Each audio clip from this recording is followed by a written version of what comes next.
I want to introduce you to my shero, Margaret Fortune.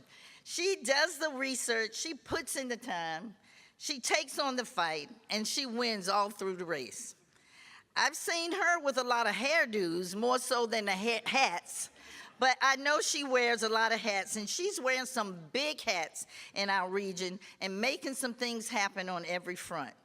She was on the forefront of the St. Hope Schools development, and she is now the president and CEO of Fortune Schools, which is a network of many charter public schools. And I'd like to say she's also was the leader and the co-author of the AB 2635 that was trying to get more money to our schools throughout the state for the lowest performing group, which so happened to be African Americans. I will also say in 2017, Margaret opened an early college high school in partnership with Consumers River College. You've heard something about that, Cal Poly St. Louis Obispo, and focused on science, technology, engineering, art, and math. And students are able to earn high school diploma and associate's degree upon graduation. Please welcome Margaret Fortune, CEO and president of the Fortune Schools. Thank you so much, Cassandra. It feels like old home week around here. I'm so excited to be speaking in my hometown of Sacramento. I'm so thankful to the Community College District, Los Rios, and particularly Consumnes River College, that has opened their arms to Fortune School and to our effort that is authorized by the Sacramento County Board of Education to close the African American achievement gap by preparing kids for college starting in kindergarten. We have 7 schools that go from transitional kindergarten to 12th grade. We'll grow to 12th grade, we're at 10th grade now. Now the significance of what we're doing is, one, we are doing it for ourselves.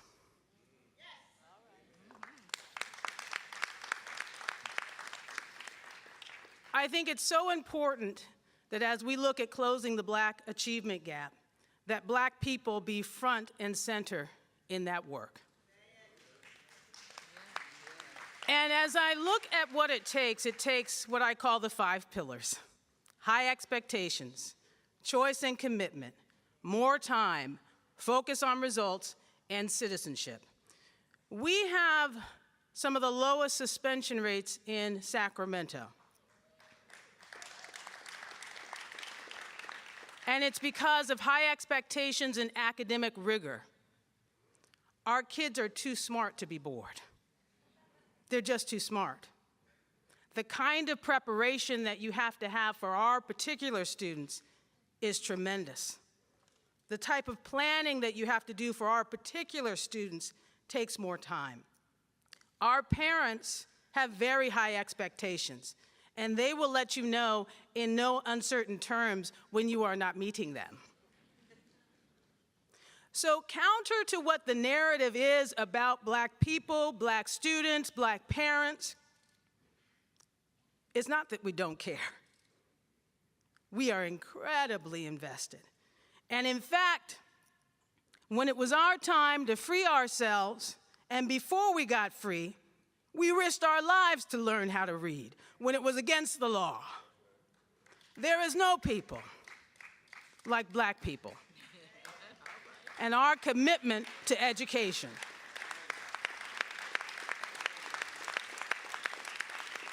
So if you ask me the question, when do you start thinking about college? You start when your child is in the womb. You sing to your child, you talk to your child. You start before your child is born, and you know that they are going to get to and through college. When you talk about what it takes academic rigor. It takes more time. We need to be the workhorse and not the show horse. We shouldn't have to be twisting your arm to do your homework. You should be able to say, how fast can I get the assignment to my teacher, not how fast can I make an excuse that I don't have my assignment for my teacher. These are the expectations, which is why it's so important that at Fortune School, as a network of public charter schools founded as a regional initiative in Sacramento for a regional problem, and that is to close the Black achievement gap, that when it comes to high school, we are not talking about remediation, we're talking about acceleration. Our kids are going to graduate from high school with an associate's degree from Cosumnes River College with an emphasis in math and science.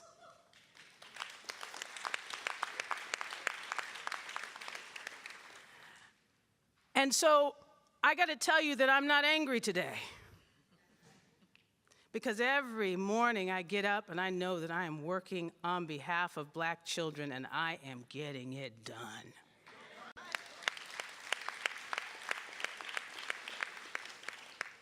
And I'm not alone in this. I'm not alone in this. The children are getting it done. The parents are getting it done. The teachers are getting it done. The principals are getting it done. And if you asked me the question, and I'll end on this, how do we diversify our staff, which is very diverse, and in fact, our students in this early college high school are 70% African American, and our staff is a majority people of color, it's because we talk about the Black achievement gap and we won't change the subject. All right now. Thank you so much.